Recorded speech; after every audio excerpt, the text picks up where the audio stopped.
Hi, everyone. Welcome to the CUSA presidential election debate.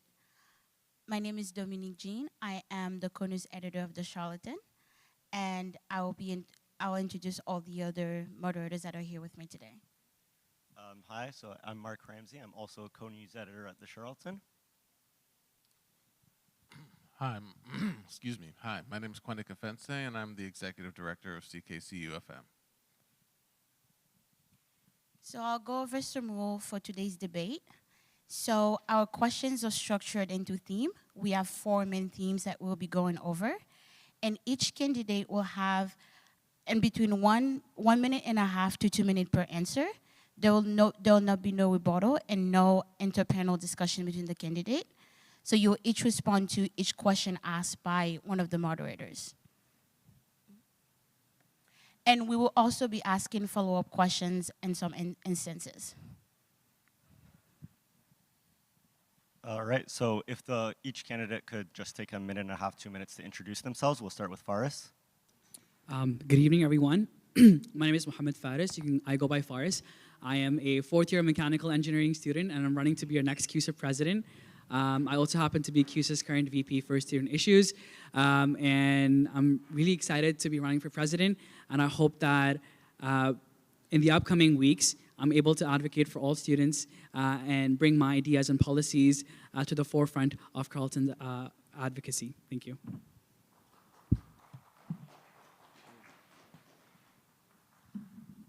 Hey everyone, my name is Raiden Dean. I'm a third-year environmental science student, and I'm excited to be here today as a candidate for the presidency of CUSA. I'm running for this position because I believe that there's space for growth and improvement in our student community, and as a regular student who has not held a position of power in CUSA before, nor do I have any future political aspirations, so this isn't really like a resume builder for me. I think with this unique perspective, I can really solve a few of the issues that need to be addressed on campus. All right, thank you. So the first set of questions is going to be on student fees and tuition. So I'm going to be asking the questions, and keep in mind you're going to have 1.5 to 2 minutes. We're going to stop you at 2 minutes. So the first question is, in this election, there's 3 referendums on the ballot. There's one on the clubs and societies levy fee, there's one on the Unified Support Center levy fee, and there's one on the Millennium Promise levy fee. What is your stance on all 3 referendums? We'll start with Faris. Thank you, Mark, for the question. So I'll start with the Millennium Village referendum, which happened earlier last year, where students came to the voting day, and we weren't able to get enough percentage of voter turnout for that levy to be removed. Millennium Promise hasn't kept their promise of helping out students, so it is important for us to recognize that this ancillary fee isn't helping our students, and our students' money isn't given back to them. So my sense on the first Millennium Village is not to support continuing Millennium Promises levy and to remove it. On the USC, the Unified Support Center is one of CUSA's most important service centers that we have, and the USC's joinment of the food center and the food patrol is very important, and the services that they provide to our students is highly essential, especially with the rise in inflation, where students are finding it difficult to find groceries, affordable groceries, and then USC is their one stop where they can get all of this. So yes, I agree with the introducing of the USC levy. As for the clubs, it is very important for our student groups on campus to receive that sort of funding to promote their events. And clubs are the first stop where students get to experience the Carleton life and the student life on campus. So yes, I'm in support of increasing the clubs levy so that our clubs that currently receive only $1,100 per semester, and sometimes they don't even receive that sort of funding. So I agree with increasing the clubs levy, where our clubs, or more than 100 clubs on campus, can receive those funding equitably to the kind of events that they provide for our students. Thank you. And Raiden? Yeah, pretty much the exact same viewpoints, I think. Obviously, it's not a good thing that we're not seeing the money come back or any help from the Millennial Promise. I think what we could do is just take that fee and move it to clubs, because that would benefit a lot of students, I think. And as for the USC, obviously we definitely need to get some funding going for them. They've seen a huge amount of traffic, especially after coming out of the pandemic, where a lot of students are not as financially stable as they want to be, and with the increasing food costs, it's getting hard to pay for food, and that's not cool at all. So. Okay, thank you. And so the next question, sorry, we're just going to keep clapping at the end. Sorry about that. For the next question, so year after year, CUSA has got into quarrels with the CFS over defederating, and since it's a very complicated process, so what is your stance on membership in the CFS? We'll start with Faris again. Thank you, Mark. So a little bit of information for those who don't know, the CFS stands for the Canadian Federation of Students. The CFS is a body that claims to advocate for students, and student association provides a lot of services. Now, the CFS helps for some colleges and some universities, and in the past couple 10 years, it hasn't helped CUSA a lot. As VPSI, when I try to create my awareness campaigns and to connect with CFS and the kind of events that they often do, there's no response. They haven't helped us with any of the awareness campaigns. They do not help us with funding or any of that sort of opportunity to CUSA. So it is important. Last year, we did a referendum that we weren't able to get through it.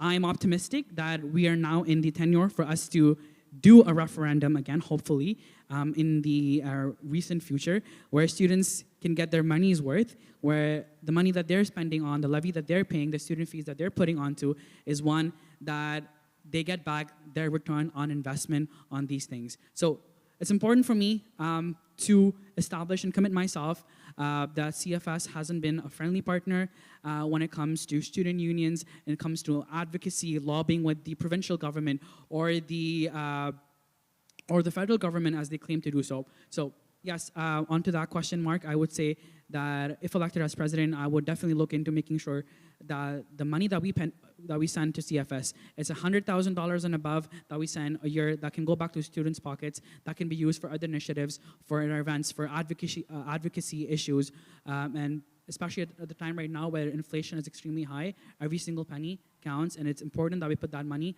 back to students' pockets. Thank you. Okay, and Raiden, sorry. All good. To be honest, I don't really know a whole lot about a lot of things that are like high-end CUSA related, but I will definitely be looking into that, and I think it's really important to let the students decide like what they want to do and where their money goes. So I think holding like a voting session on that would be beneficial to everyone. Okay, thank you. And for the next question, we're going to start with Raiden this time. So international students' tuition is very high, and year after year, CUSA executives and candidates promise to lower it. What realistic plans do you have to advocate for lowering international student tuition?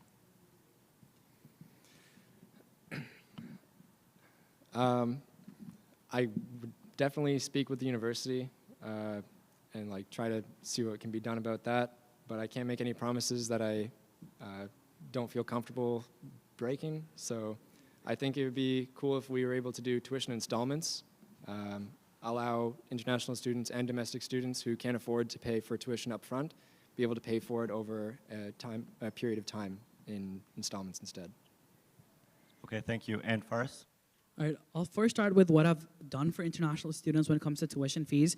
A few months before, in November, we started this campaign called Guarantee My Education. Now, in this campaign, it safeguards international students and domestic students from the increase in their fees. And when you take the average amount that will save international students, if this proposal gets approved by the Board of Governors, also fun fact, the Board of Governors have informed that the international students' fees will not be increasing in the upcoming academic year.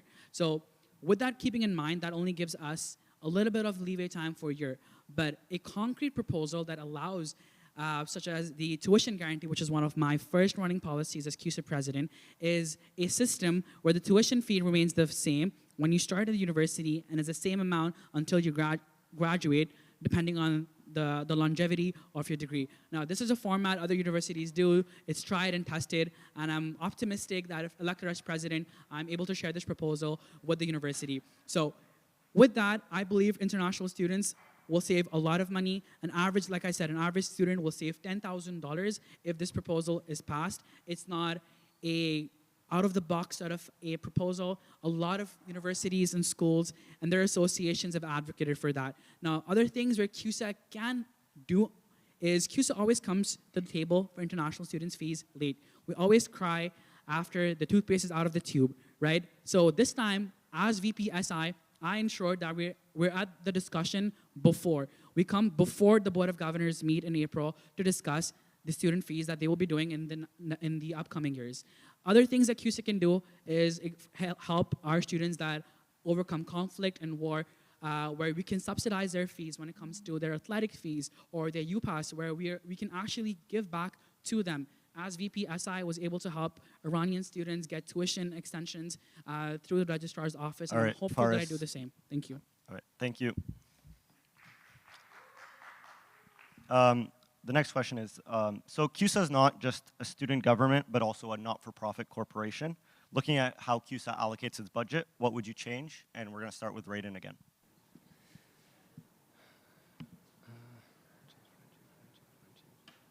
I would definitely see like where the money is going and where it's really helping students the most.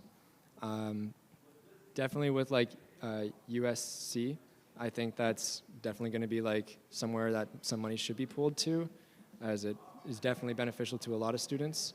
And I think that the introduction, the introduction of like the clubs and societies levies is going to help with the clubs. But I also think that we should add like storage area for clubs as well. So I think that money should go to that as well.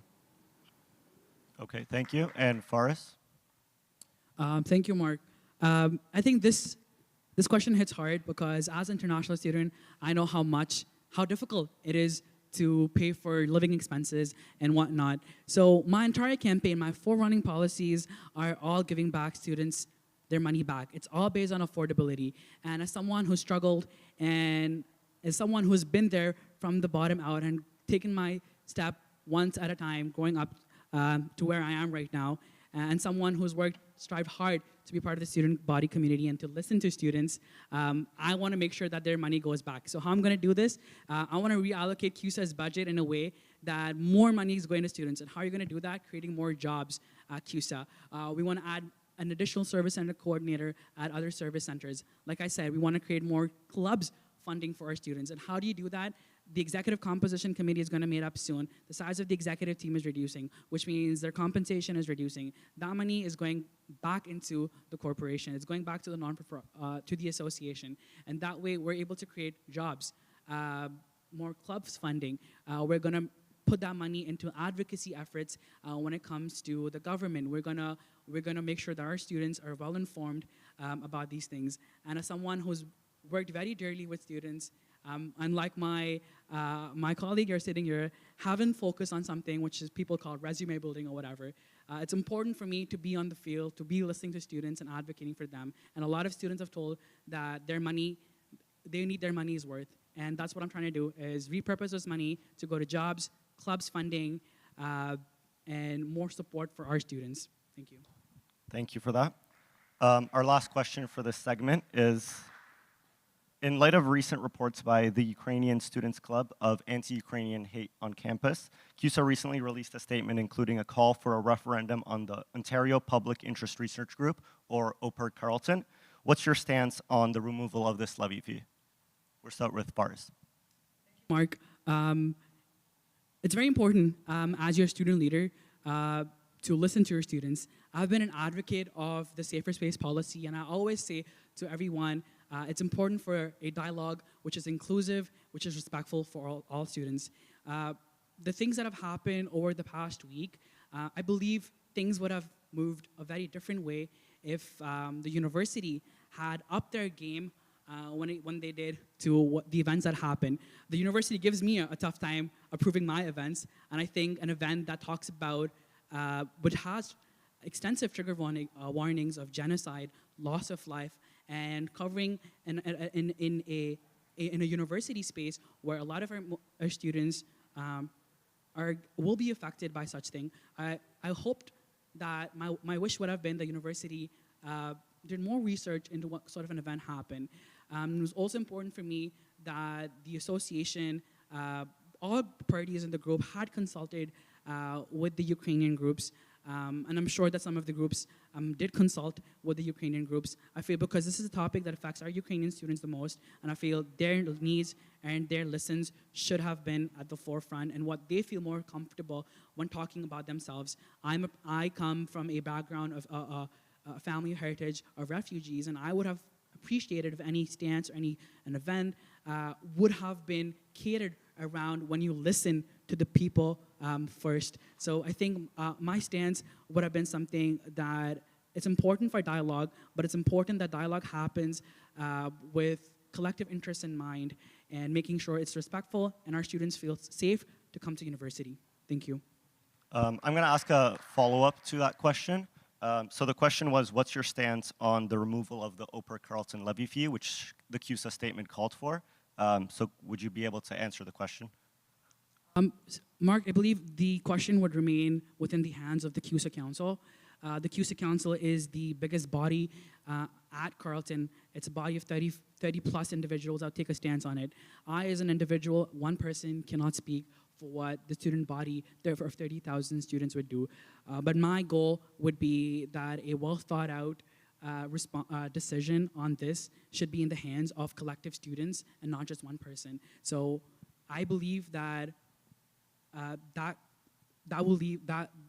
response should be in the hands of the CUSA Council, like it always has been when it came to stances. I personally advocated for stances with the approving of the human rights, in support of human rights in Iran and reproductive rights and justices. So that is something I, as a person, individual, can believe on a cause, but ultimately it will be CUSA Council's stance on the overall issue.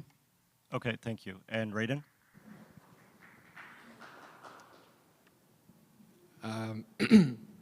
Yep, I pretty much completely agree. I think that it's definitely something that should be looked into and handled in the correct fashion and go through the proper channels and processes. Okay, thank you. So that's it for this segment, and I'm going to be giving the mic over to Dominique for the next segment. All right, thank you. So we are going to be moving into our accessibility segment. So my first question is, so we know that digital accessibility is as important as physical accessibility. So how will CUSA ensure that its website and online services are accessible? First, we'll start with you. Thank you, Dom, for that question. Yes, I fully agree that digital accessibility is as equal in importance as physical accessibility. And I believe starting from our CUSA website and our social media is highly important. My goal would be to work with the Director for Communications to make sure that our website is accessible. Simple things like closed captionings and our videos that are there on our website, more audio-visual accessibility for students, even more importantly with students that struggle with color and whatnot, colors that are accessible. I know our comms department is absolutely phenomenal when it comes to that by using accessible colors, fonts, and whatnot when it targets our students. I think I would work with CDAC, our service center, Carleton Disability Awareness Center, to create a survey as to how better accessible the CUSA websites and other social media platforms can be, and to make sure that we actually contribute and say that we, as we claim that we are an inclusive space for all students. So I think small steps like this, like making sure our website is more accessible, would be the starting steps. So I think that would be my answer to that. All right, thank you, Faris. Raiden? I personally struggle quite a lot with the CUSA website. I tried to use it to find information on CUSA and stuff like that, but I had a really hard time, and I'm relatively technically competent.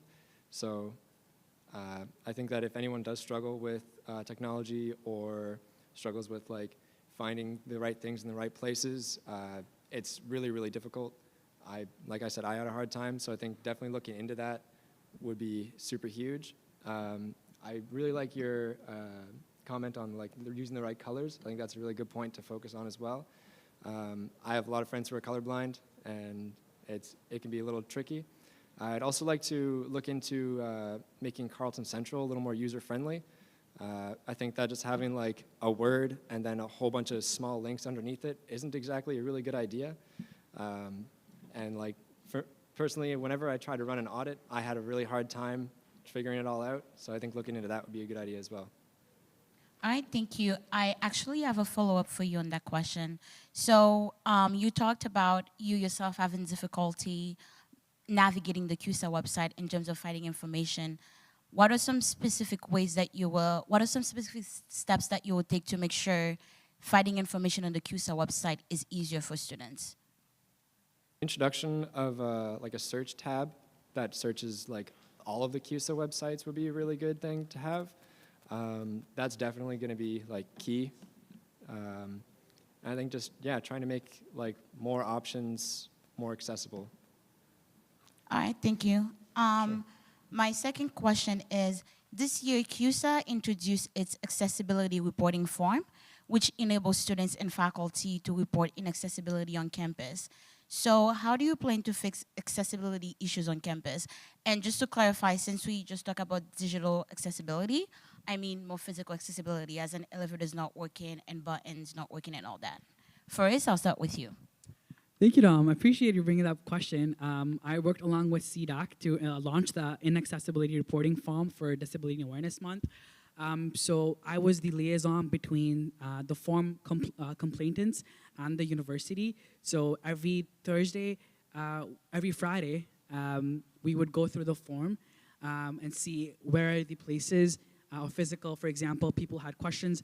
I'm not sure if folks remember, but the access to Southern Hall in the tunnels was blocked for a good few months, and the Carleton maps weren't updated.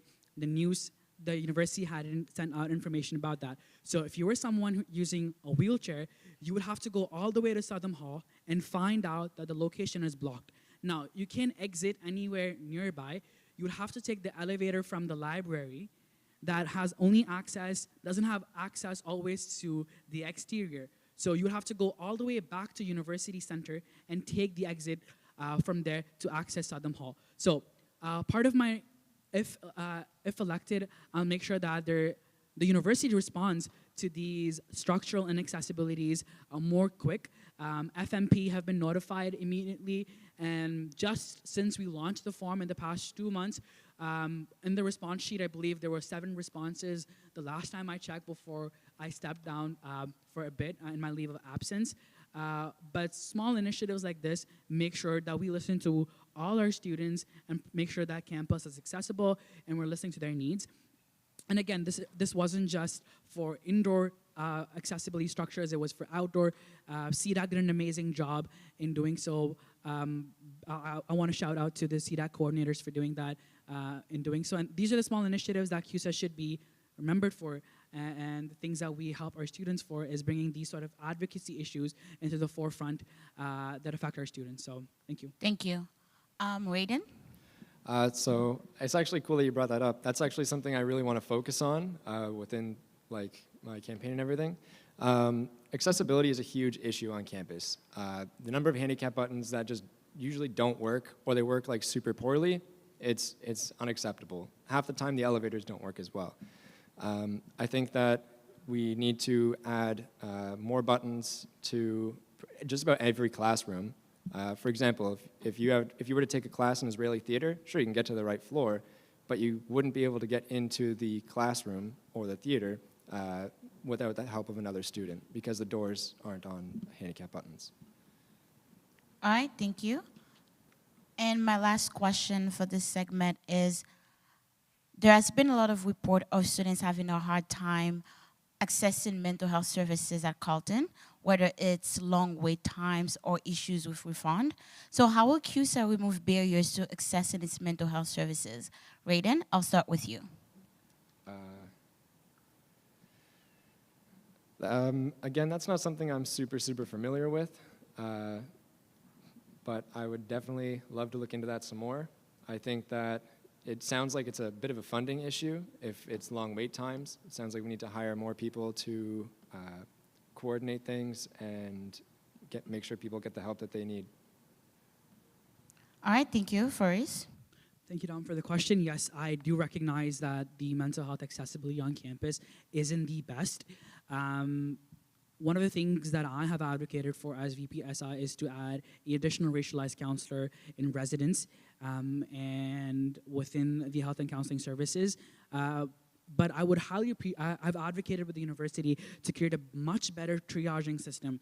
Most of our service centers have peer support volunteers that are able to address students' needs in the immediate, right? They're able to provide that sort of support for them.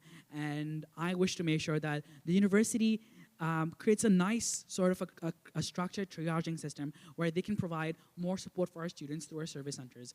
In addition, I wish to add a mental health practitioner that works part-time within our service centers. So that's 6 mental health practitioners, and even if they do 10 hours, that's 60 students that get immediate mental health support within our service centers. And within our service centers means that they get that sort of support within the community that they are from, or the ones that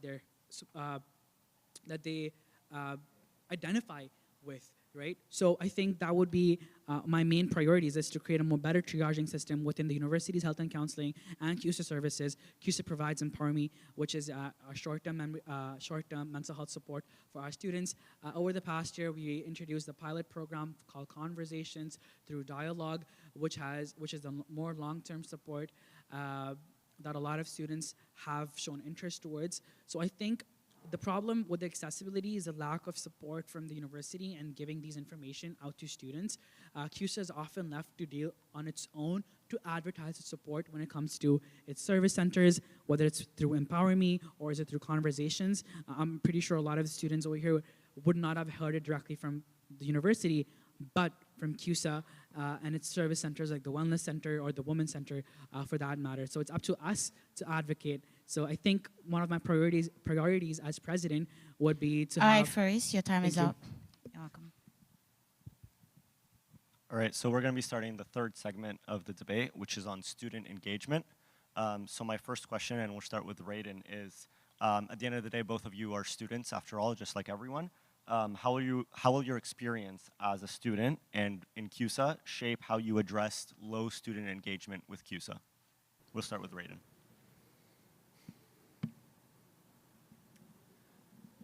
To be completely honest with you, most things that CUSA does, I don't know much about, and I work at Ollie's, so that kind of says something. I think that we need to up the game when it comes to advertising events and just kind of like be on campus a little more and promote ourselves a little bit more.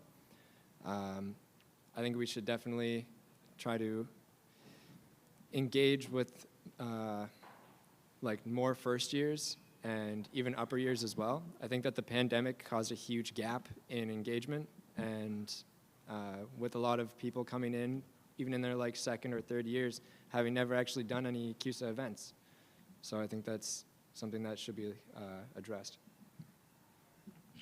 Okay, and Faris?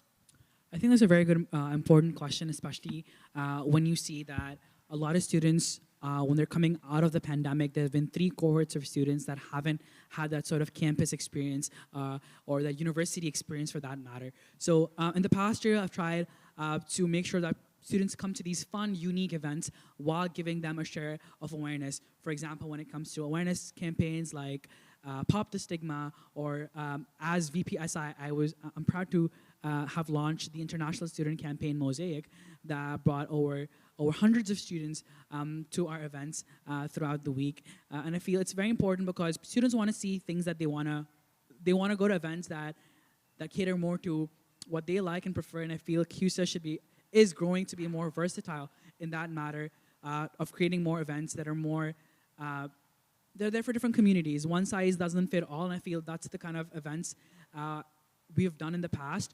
But right now, I feel CUSA has shifted on a trend. We're focusing more on community-based events. Our service centers are doing an amazing job. Our service centers have had most traffic in a very long time, and I think that's where we should put our engagement towards our service centers, our clubs, and that's what I want to do. Is I want to put on more funding for our clubs to make sure that the students that go to the clubs events, are more aware of CUSA in a larger scale afterwards, right? It's also my plan to open a new service center that caters towards hairstyling and salon, putting more student jobs for students and bringing them back to campus for their daily needs. I have a follow-up question to that, Forrest. So you mentioned you wanted to do a new service center, a hair salon. How will you kind of get the money to fund that right away, especially with the startup costs and all that, whereas you have, your funding priorities lie elsewhere, as you said before? That's a really good question, Mark. It's like I said, when we're talking about repurposing CUSA's funds, I think one of the main top priorities is to make sure that we invest in ways that will bring return on investment for us.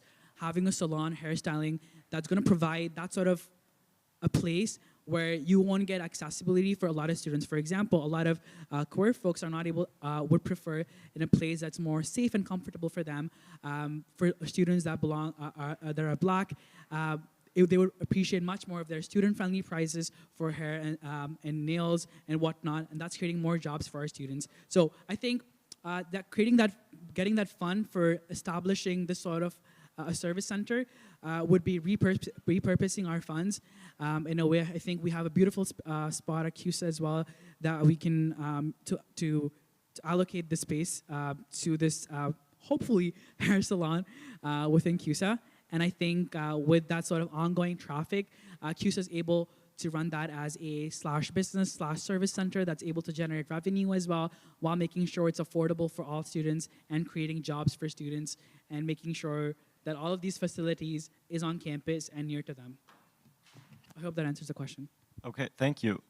So we mentioned CUSA's visibility being an issue, but there's also an issue with political engagement with CUSA, such as low voter turnout, low interest in being council members or being on committees with council.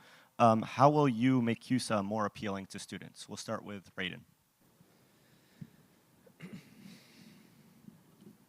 I think that definitely ties back to just engagement. Definitely we need to get the word out more when events like this are happening. It's really good that we use our social media platforms to promote these events, but I think that word of mouth is definitely probably the best option. I think if we have a few signs here or there and then have people actually telling other people hey, tell your friends that this event's happening and this is stuff that actually kind of matters, you should definitely come check it out. I think that's going to be a huge booster. Thank you. And Faris? Mark, I think with that question, I would say to create a more wider network of our volunteers. Our street team this year has been phenomenal. I think increasing that sort of opportunities for our students to get involved at CUSA at a volunteering opportunity makes them more interested and involved. And that sort of gets them a purpose where they're coming to our events, they're helping out. So while they're doing that, they're making sure they're getting their own friends, their own groups, which means more networking opportunities for CUSA. And with the political part of it, yes, there is a low voter turnout, partly because of the pandemic. A lot of students don't know about CUSA, and that's something initiatives like this, like Candy with the candidates and trivia night and whatnot, is going to make sure that our population, our student demographic is more politically involved. And I think CUSA in this past year and hopefully in the upcoming year is changing the narrative of how the political nature of CUSA is, one that is more advocacy based for students. I feel a lot of the times the elections have been a very important point that sort of shapes how CUSA looks like. And I think with the democratic reform last year, that sort of image of CUSA elections have been changing. The narrative has been changing, and there's more positive impact. And I think now just focusing more on that, on those events, on those campaigns, and the good stuff that CUSA does is going to bring students to the political sphere. People are going to run for council. People are going to run for committees. And I hope that way our students are more involved. Thank you. Okay, thank you. So CUSA businesses are an important part and one of the most visible parts of CUSA to students, and CUSA has several businesses. How big of a priority are they to you, and what do you plan to do to help them continue to grow? We'll start with Raiden again. For sure. I think that getting CUSA businesses to grow is definitely something really important. I feel like we should definitely invest a little more money into our businesses to get a bit of a return back. And I think that the money that we get back should be split between like our businesses and our service centers. I think that we could definitely get some more out of Ollie's by doing more like gigs there like we used to a long time ago. I think that hosting events there is really awesome and definitely important. We could also do the same at Haven, for example. So yeah, I think that I think businesses are up there in my top priority list. Okay, thank you. And Faris? That's a very good question. Our CUSA businesses, first off, they provide the most affordable options for food. Ollie's and Roosters and Haven with their textbook consignments help students a lot. So I feel bringing those benefits and those features that our businesses have and to advertise them in a greater scale. For example, when I did the study snacks, we did the textbook consignments along with study snacks. So while people were lining up to get study snacks, 600 hampers that we gave out last semester, that was 600 people stopping by the Haven table to learn more about the kind of features that Haven has, from textbook consignments to the studio that we have, the creator studio. If you have a podcast, if you're a podcast creator or whatnot. So I feel those features that our businesses provide, we have to capitalize on that and provide that to our students. Our clubs that host a ton of events in our businesses, to invite them to our businesses, that creates an audience that gauges more people to come to our businesses to learn about food options like the Bagel Witch or the Goblet of Fire Burger, which is my personal favorite at Ollie's. So that kind of thing helps our students to come to our businesses, learn more about them, come to the events that we do. There is a mic night at Haven on Feb 1st. Things like these help gauge that sort of audience and make sure that our businesses is a place where students can get a meal but also have fun at the same time. So, yeah. Thank you. I'm going to be asking some questions about CUSA in the context of the broader Ottawa Carleton community. Because in addition to being an on-campus organization, CUSA has a legacy of affecting the Ottawa-Gatineau community off-campus. You know, my organization, CKCU, has a legacy of that. We've been a long time funding partner with CUSA. And so, you know, my question is, how do you think about CUSA's role as a force in the greater Ottawa-Gatineau community? And, you know, what should the priorities of CUSA be beyond campus? Oh, sorry, you're right. I should pose that to somebody. I will ask Fariz first. Okay, I love the question. I think CUSA plays a very important role within the wider Carleton community. Just a few months ago, our VP Community Engagement did the Panda Games door knocking campaign. Initiative like these, making sure that our neighborhood is well aware before the Panda Games, making sure that our community is safer. I myself volunteered for the Panda door knocking campaign. It was fun, getting to know our neighbors around. We also helped with the after Panda game cleanup and whatnot, that make sure that we care about our community. And I think CUSA has been an advocate when it comes to community building within the Ottawa community. Just a few months ago, CUSA helped support the vigil for Hodan Hashi. We brought in hot beverages, we provided some tables, chairs, and whatnot. So yes, we do have an obligation, not just to the student association and the students that are there, but our students that who are living in Ottawa and the community. For example, with OC Transport, right?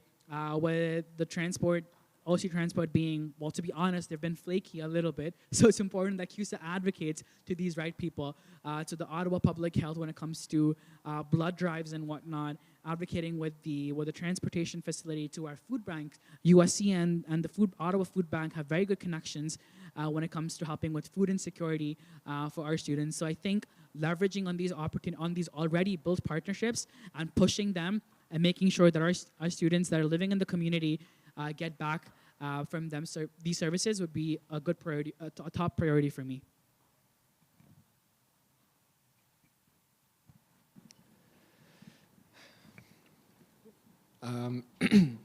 I definitely think that the door knocking for a pre-Panda game is definitely a good idea.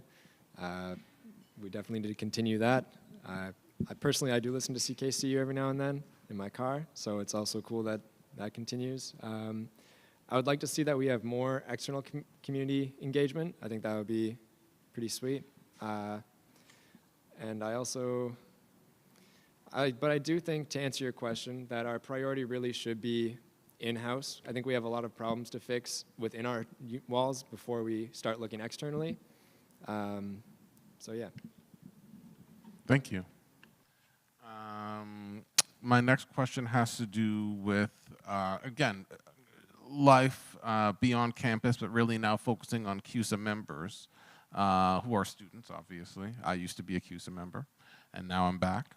Not as a CUSA member, but facilitating this. Anyway, the point is, what do you think CUSA's role should be in transitioning members from being students into life beyond being students? And what strategies and investments should CUSA develop or engage in order to help students move on from being in CUSA to being members of the community? And I will start with I almost said Raiden, excuse me, this time. No worries. Can I just get a little bit of clarification on that question? Sure. When you say CUSA members, do you mean like staff members of CUSA, or do you mean No, Carleton's I'm talking about University students. members? By that I meant, Like just students. yeah. Okay. CUSA members, students, yeah. Okay, I'm perfect, using that perfect. interchangeably here. Excellent. Okay, thank you for the clarification. I think it's really, really important to prepare our fellow students to move past university, kind of like how high school kind of sort of prepares us a little bit for university life here, or college, or whichever you decide to go.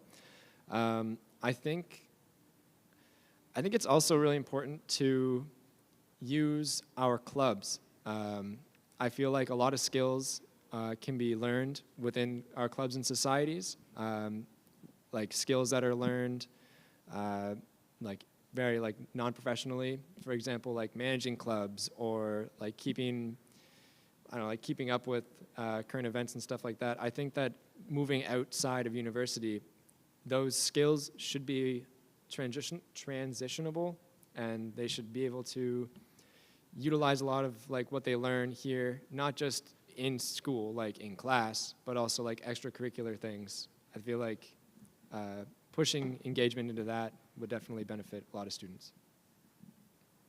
If that's good. Okay.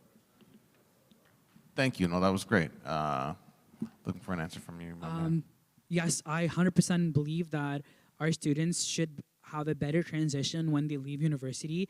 I think having a much better connected alumni network would bring more opportunities when it comes to connecting with, say, job opportunities for our students afterwards, our future students. So making sure that we're connected with our alumni and not just leaving them all by themselves. I feel CUSA currently does not have any access to alumni. We do not essentially have any service that caters or any track record of that other than the university itself. So I think we should invest in making sure we have a better connectedness with our alumni. A lot of our alumni still come to our events, or still engage when it's election season sometimes even. So I think, I think capitalizing on the strengths when our alumni graduate in a way that's helping them transition into the outside world, while is it by providing them with free trainings and whatnot that would add in more into their professional development career as a student. A lot of our service centers provide trainings, EDI training and whatnot. These trainings will help our students when they go outside.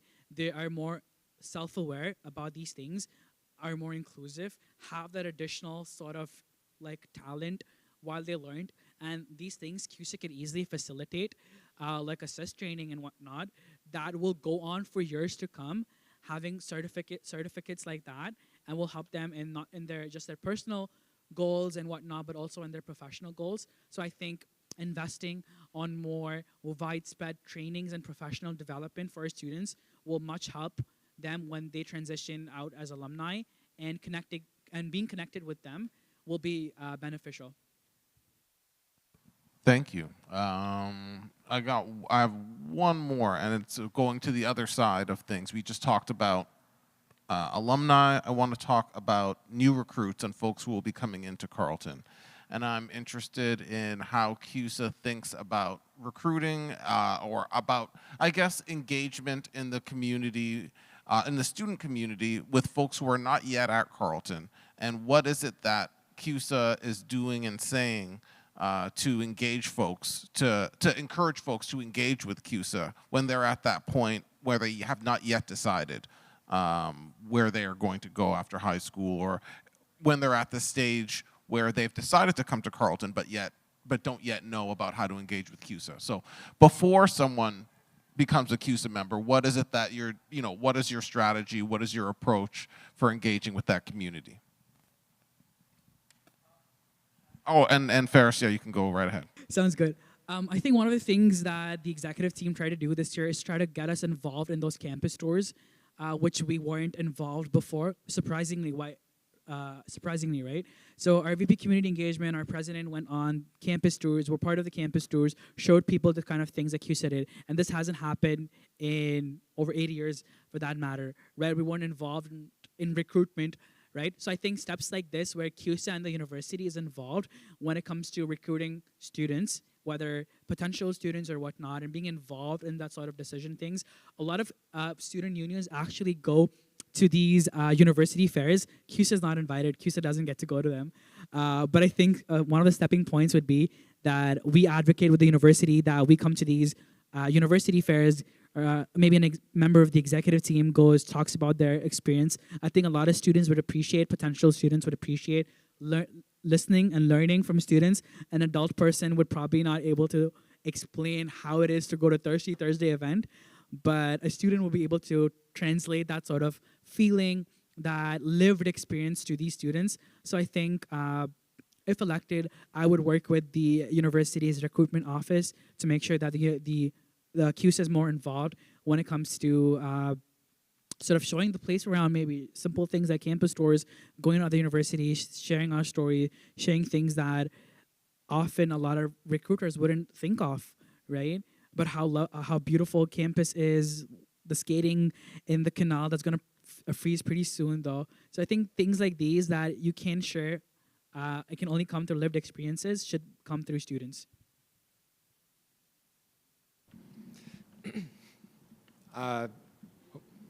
Raiden? Okay, sure. Ferris, you raised some fantastic points there. Definitely students are the best people to speak of the current experience on campus. I think that's really, really important. And I would also like to see maybe like some CUSA execs also like helping around, like campus tours, for example, or even just like trying to make themselves more available. Anytime that someone has like a question or something, it's like you could ask an exec, like maybe like a form you could fill out and get like a personalized response back. I think that would be beneficial, and also engage potential students. Thank you. So now we'll be moving into the last segment of the night. We're going to talk about diversity on campus. So in light of the recent controversial panel on campus involving the war in Ukraine, under your governance, how will CUSA advocate for student rights while making sure it can follow through with its promises? First, I'll start with you. Thank you, Dom. I think as CUSA's current VP Student Issues, my past term has been one highlighting the importance of diversity and inclusiveness within our community, which is starting from getting us compliant with the EDI report, doing awareness campaigns like Mosaic, that brings about the attention of the wider international community that we have, our diverse and racialized groups on campus, and celebrating them is very important. But at the same time, educating our student population about these and making sure that our places are more safe for students. So hopefully, if elected president, I'll continue to do the work that I have been doing, for our international students and our racialized and diverse racialized students on campus. I wish to create a new position, an EDI coordinator that specializes in this, where students, and making sure that CUSA is able to advocate and respond to students in a more equitable manner, where our students' concerns, our students' issues is more reflecting of the sort of behavior that we claim to be so. And I think, especially in light of recent events, we need it more than ever to have this sort of position, and CUSA needs to be to continue to do its work in making sure that our students feel safe on campus, making sure the university adopts its EDI policies, its EDI commitments, right? And I think in the most recent year, the university has hired a vice president EDI within the administration level. So I think steps like this is very important. CUSA has invested. We officiated the Orange Shirt Day campaign this year as well. So yeah, I think it's important to make sure that our students feel represented. Thank you, Faris. Raiden? That is something that I would really like to work with the VP of student issues. Student issues, right? Yeah, student issues. Just to make sure that everything kind of goes smoothly. Maybe if someone wants to book an event, they kind of goes through like a bit of a screening process. I think that might be beneficial. Yeah. All right. Second question. So last year, CUSA signed the 50-30 challenge. That is an initiative that calls for organizations to include 50% women and non-binary people and 30% racialized individual, people with disability, indigenous people, and more into the boards and management. So how will CUSA promote diversity within its workplace? Raiden, I'll start with you.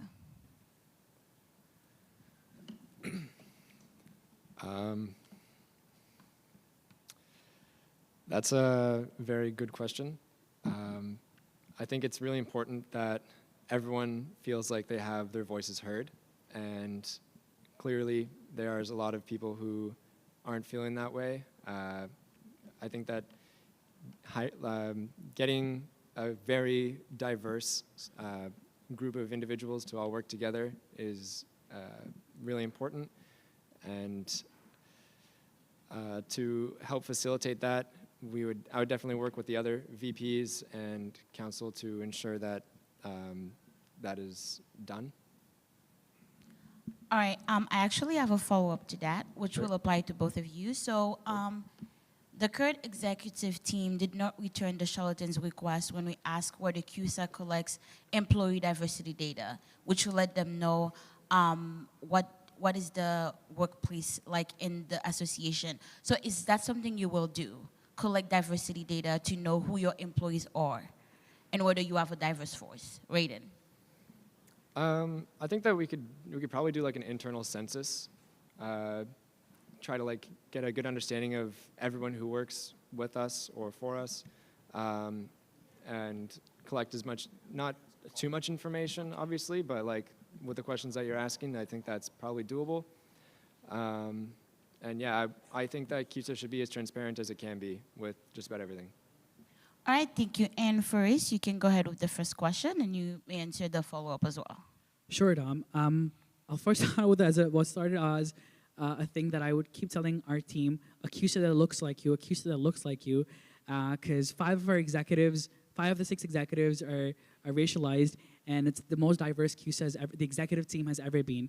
Our service centers, majority of our service centers, are people who are racialized, aren't from the marginalized communities as well. So with that, it's safe to say CUSA is a place where we respect and recognize and have a lot of diverse staff within our working force itself.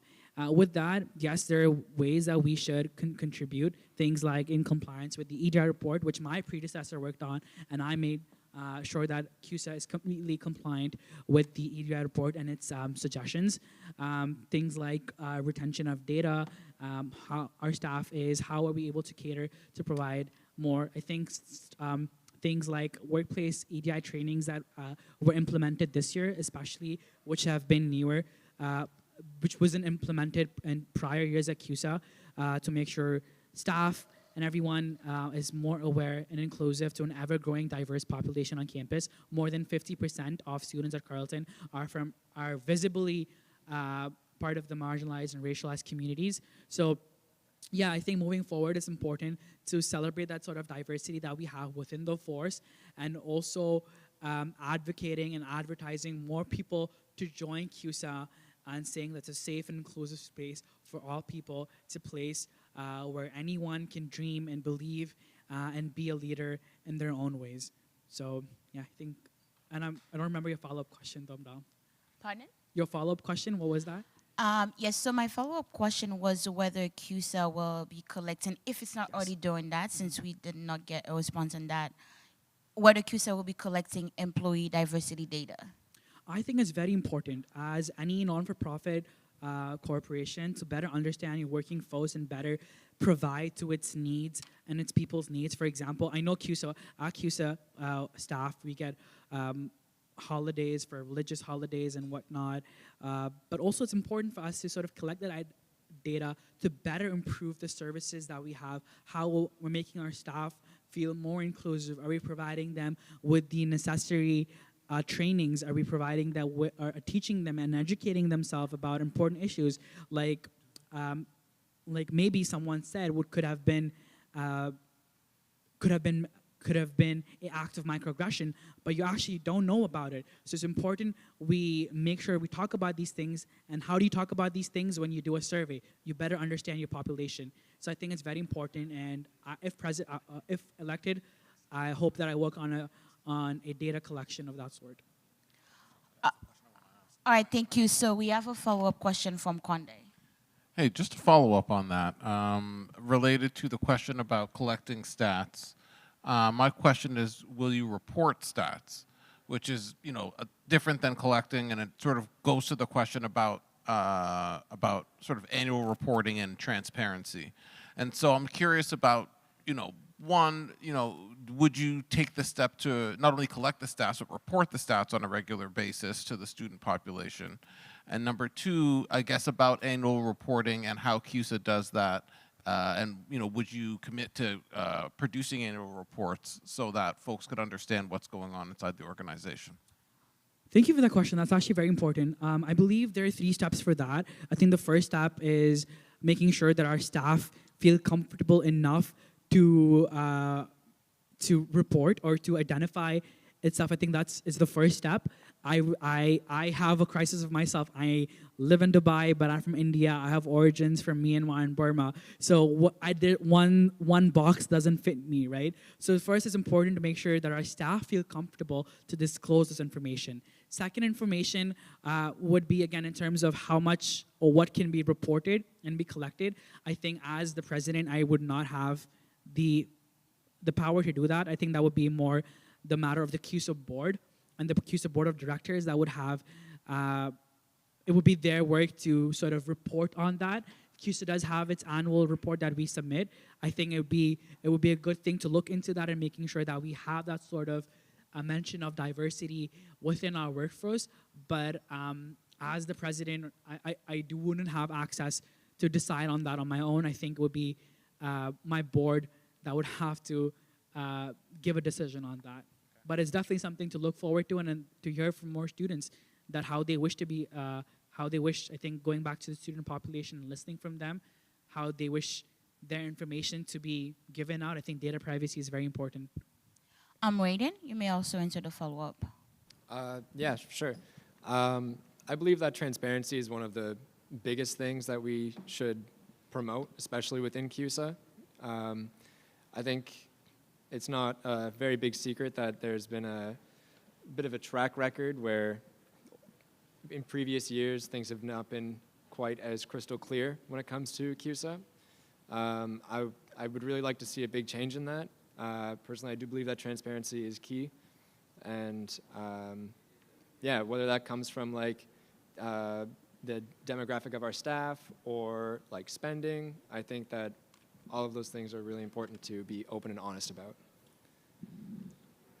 All right, thank you. So my last question is, how will CUSA hold the university administration accountable in terms of promoting equity, diversity, and inclusion on campus? First, you may start. Thank you for the question, Dom. I think one of the biggest achievements as VPSI was my team and I, we advocated for the Orange Shirt Day to raise the Every Child Matters flag on campus. I think that was a big fight, but it was the first step that I'm so proud of my team to do so.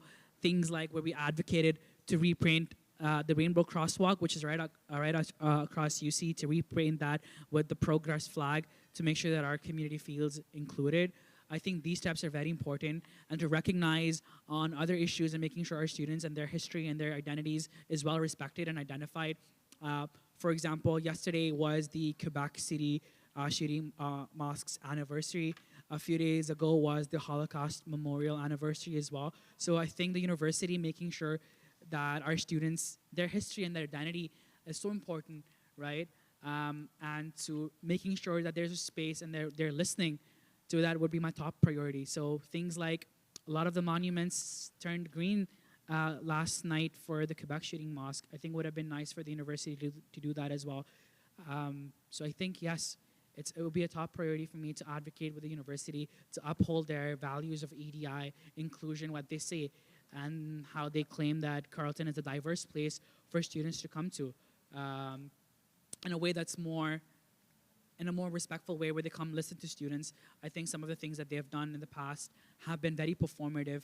I think it's important for them to do more actual change that is affecting all students directly.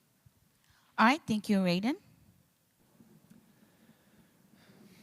I think that accountability is definitely one of the most important things, especially with staff members of the university, admin or whichever way it is. I think if you say that you're going to do something, I think it's extremely important that you do follow through with it. That's something I hold myself that's something I like keep to myself. I don't say things that I'm not going to end up doing, and I think it's really important to ensure that the university does the same. I would love to see them be as accountable as possible. I think that trying to be more personable with them would definitely help. Maybe get to know some of the actual admin staff. Really like just try to be like someone of the people and just talk with them and to them. All right, thank you. You said that I have a follow-up. So you mentioned being more personable and trying to get to know the admin. Could you elaborate on that? Like, what does that look like, and how will that lead to advocacy in terms of holding them accountable? Well, personally, I really enjoy talking to people. I really like getting to know people. I'm a bit of a people person, you could say.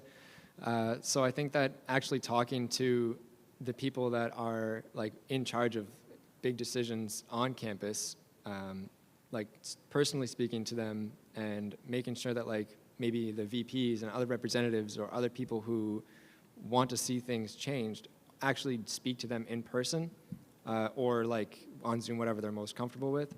Because just like exchanging emails it doesn't really do a whole lot. But I really do think that like actually speaking to people is really important. So yeah, getting to know them on like a more personal basis I think would be good. Yeah, thank you. Would you like to say something first? Oh, I thought I had the follow-up too. Oh, yes, sure, go ahead. Okay, sorry about that. Yes, I think it's very important to have that sort of partnership with the university staff. I think one of the highlights of last semester is try to bridge that gap between the administration and CUSA. We invited President Benoit Bacon to Mosaic's Global Fair. Himself and the Vice President, Provost Suzanne Blanchard came to Mosaic. They went through the fair. We've made sure that CUSA has its presence during the student luncheon governments where we advocated for accessibility, gender-neutral bathrooms in the new campuses and whatnot, and the new buildings and whatnot. So I think, yes, maintaining their partnership, making them involved within student engagement, student politics is very important. And it was very appreciated by by CUSA, because we appreciate the administration keeping an interest in our works and in our events and whatnot. And that way, we used President Bacon coming to our global fair. We advocated about international students. We talked about the increasing in tuition fees. Some of the city councilors were present as well. They talked about how the buses come late and whatnot to campus, and how the university and the city can make sure that there's a better network of buses that move forth through campus, right? I think these opportunities where not just us as student leaders can talk to university administration, but also the clubs that were present were able to talk with the president directly.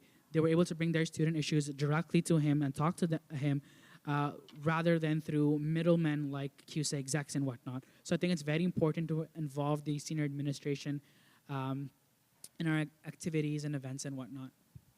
All right, thank you. Thank you to both candidates for your answers. This marks the end of our segment. I'll be passing the mic to Mark to conclude. Yeah, so just before we conclude, I'd like to open the floor if any member of the audience has any questions. But we'd also like to say that no one who's involved with either campaign in any sort of way, please don't go up to ask questions. But anyone else who would like to ask a question, you're free to walk up to the mic if you have any questions.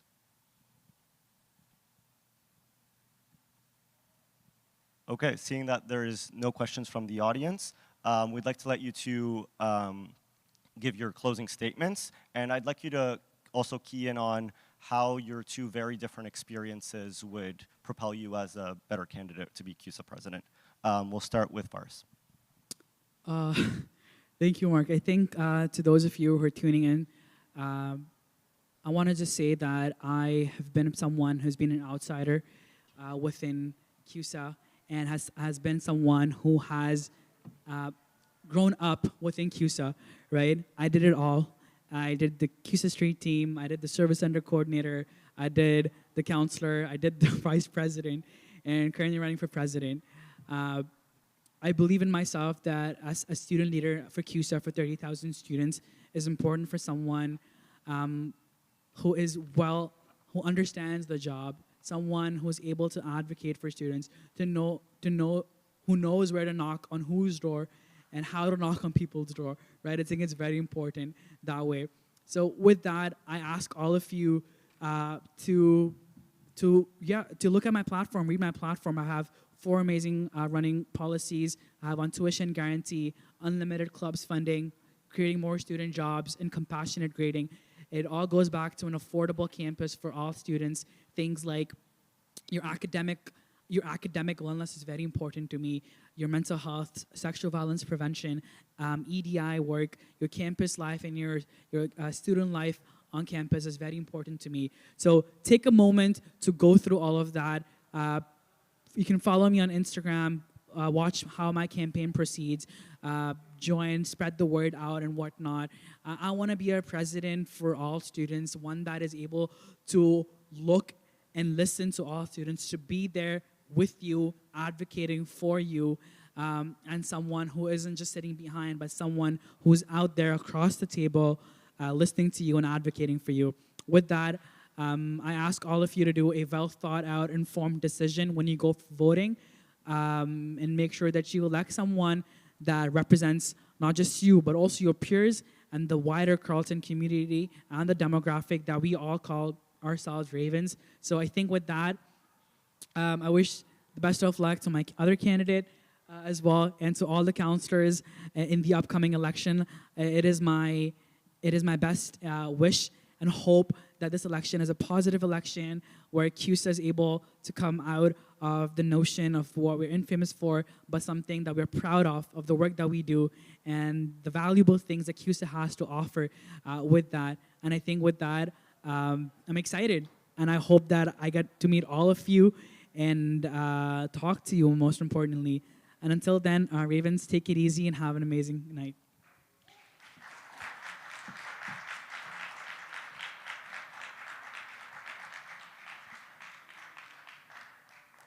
Thank you. And Raiden?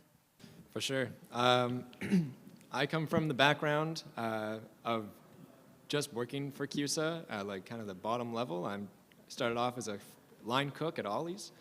I've been working there for years now, and I've firsthand seen a lot of the not quite notorious, but the not so good things that has happened because of CUSA or with CUSA, for example. And I would really like to use what I know now to advance CUSA out of this like era of being seen as something that, to be quite honest with you, most students don't like. It's not like a secret that a lot of students aren't super happy with CUSA, and I would really love to change that.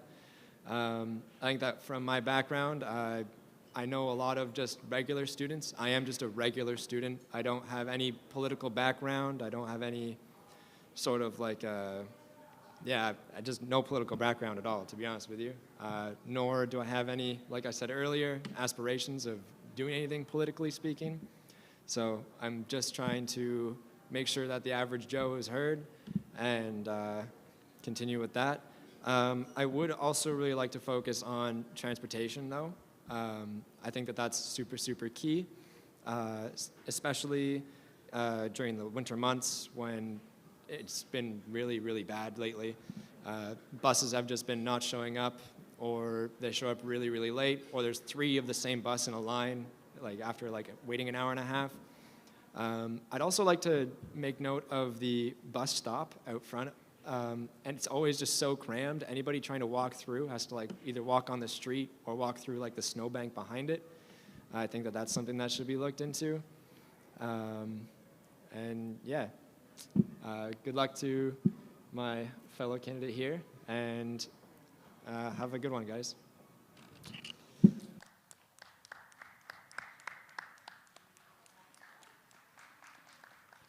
Okay, well, that concludes the debate. So thank you, everyone, for attending, and thank you to both candidates for showing up. And everyone, please vote. Thank you.